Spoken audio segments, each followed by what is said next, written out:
Herkese merhaba, kanala hoş geldiniz. Bugün de size bahçeden bir çekim yapayım dedim. Gözlüklerimi taktım, çok fazla ışık var çünkü. Umarım keyifler yerindedir. Kanalıma hoş geldiniz. Beni biliyorsunuz, plastik rekonstrüktif ve estetik cerrahım Doktor Bora. Eğer ilk defa kanala denk geldiyseniz, abone olursanız, bildirimleri açarsanız ve videoyu da beğenirseniz çok mutlu olurum. Çok fazla uzatmadan konuya geçeyim. Bugün burun estetiği ile ilgili konuşacağız. Biraz burun dolgularından, biraz burun ameliyatlarından bahsedeceğim size. O zaman hazırsanız başlayalım.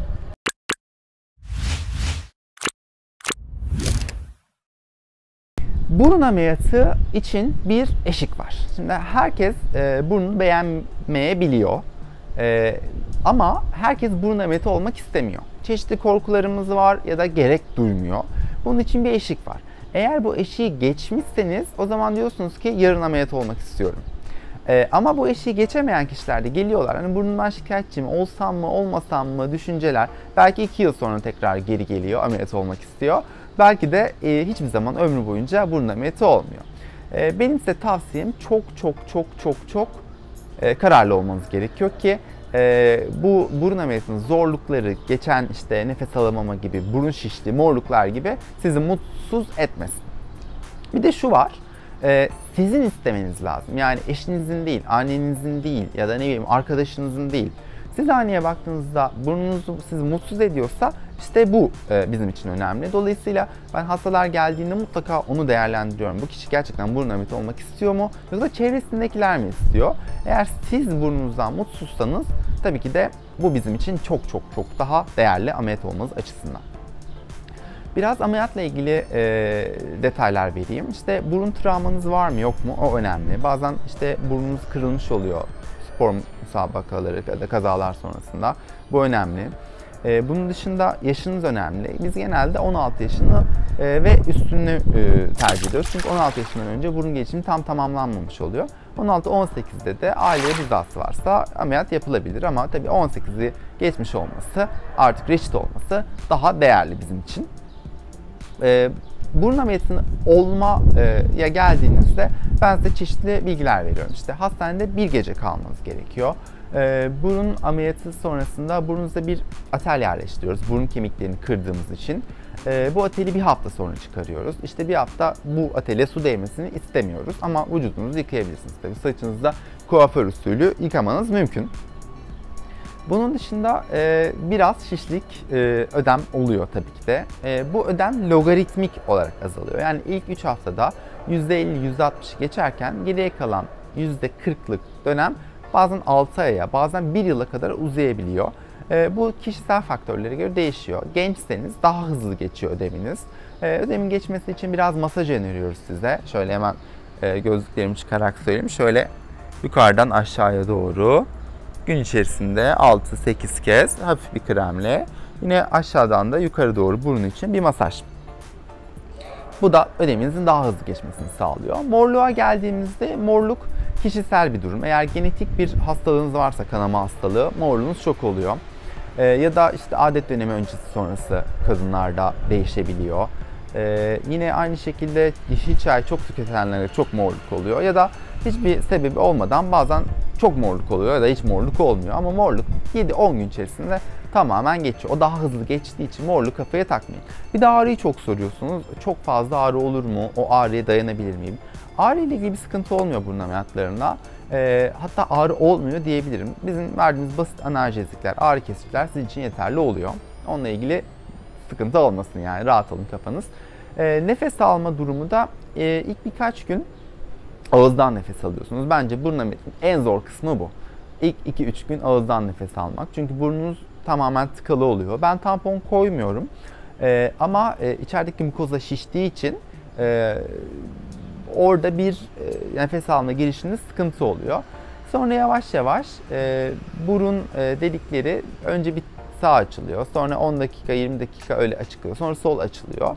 Böyle birbirlerini kompanze ederek bir süre devam edip ikinci ayın sonunda daha rahat nefes almaya başlıyorsunuz. Ama ilk 2-3 gün dediğim gibi ağızdan nefes almanız gerekebilir. Bunun dışında kapalı ve açık rinoplastiler var. Burada da kişinin burun ucuna müdahale edecek miyiz, etmeyecek miyiz? Bu önemli. Eğer Burun ucu kötüyse o zaman açık rinoplasti yapmak gerekiyor. Burun ucuna müdahale etmeyeceksek kapalı yapacağız. Açık ve kapalı arasındaki fark bu, şurada küçük bir kesi olup olmaması. Kapalı da sadece iç taraftan kesip buruna müdahale ediyoruz. Açıkta şuradan kesip kolimelladan burnu kaldırıyoruz. Ama buraya tekrar diktiğimizde bir ya da 2-3 tane dikiş koyuyoruz. Görünür bir iz kalmıyor. Çok iyi, kanlanması iyi olduğu için orası çok belli belirsiz oluyor. Burun ameliyatlarında neler düzeltiyoruz? Bundan bahsedeyim. Burun orta hatta değilse, sağa ya da sola kaymışsa, eğriyse bunu düzeltiyoruz. Burun sırtı kemerliyse o kemeri alıyoruz. Burun ucu düşükse burun ucunu kaldırıyoruz. Burun ucu çok kabaysa, bulböz bir burun ucuysa oradaki kıkırdakları keserek, şekillendirerek burun ucunu kibarlaştırıyoruz. Yine aynı şekilde burun çatısı, şöyle 2 tane nazal kemiğimiz var. Çok genişse bunu bir miktar daraltıyoruz. Burun yandan şuradan çok uzunsa burnu biraz kısaltıyoruz. İşte erkek burunda, kadın burunda küçük müdahaleler var, küçük farklılıklar var. Onları yapıyoruz. Sizin ne istediğiniz çok önemli. Sizin istekleriniz doğrultusunda da yüzünüzde yakacak gereken şeyleri yapıyoruz. İç tarafa baktığımızda da septum denilen ortadaki kıkırdakta eğrilik varsa onu orta hatta alıyoruz. Hava yolunu açılarını ayarlıyoruz daha iyi nefes alabilmeniz için. Yine burun mukozaları, işte konkalar genişlemişse, büyümüşse onları küçültüyoruz. Eğer ama alerjik bir duruma bağlıysa tabii alerjenle tekrar karşılaştığınızda onlar tekrar büyüyebiliyorlar. Böyle de bir sıkıntı var ama alerjik bir durum değilse o zaman yaptığımız müdahale zaten kalıcı olarak rahat nefes almanızı sağlıyor. Burnunuzun ucunu kaldırmamız bile rahat nefes almanızı çok ciddi oranda arttırıyor. Bazen hastalara soruyorum nefes alma ile ilgili probleminiz var mı? Diyorlar ki hayır ben güzel nefes alıyorum. Sonra içeride ameliyatta bakıyoruz, hani küçük müdahaleler yapıyoruz. Sonra 2 ay sonra diyor ki aslında çok iyi nefes alamıyormuşum, şimdi çok daha iyi nefes alıyorum diyorlar. Nefesle ilgili problemimiz varsa da yoksa da biz zaten içeriye baktığımızda onu görüp müdahale edebiliyoruz. Bunun dışında daha önce burun ameliyatı olduysanız bir tık daha zor. Eğer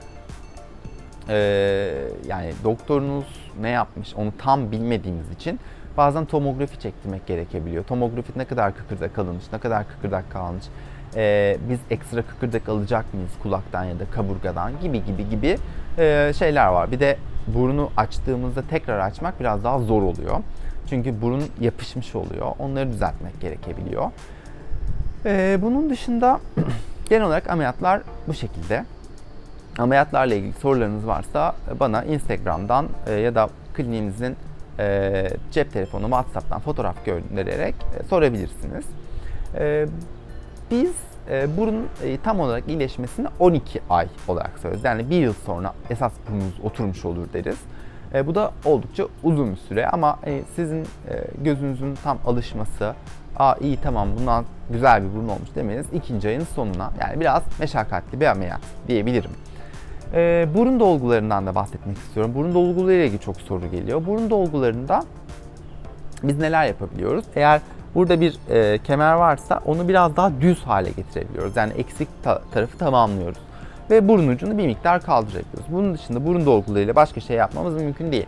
Burun deliklerini eşitlemek mümkün değil. Bunun için cerrahi lazım. Ya da burun orta hattan yamuksa bunu burun dolgularıyla düzeltemiyoruz. Burun dolguları yapabileceğimiz şeyler sınırlı. Ama çok kişiyi de burun ameliyatına gerek kalmadan burun dolgusuyla mutlu ettiğimiz oluyor. Genel olarak rinoplasti yani burun ameliyatları ile ilgili söyleyeceklerim bunlar. Bana sorularınız varsa yorumlarda buluşabiliriz. Herkes kendine dikkat etsin. Benden kucak dolusu sevgiler. Görüşmek üzere.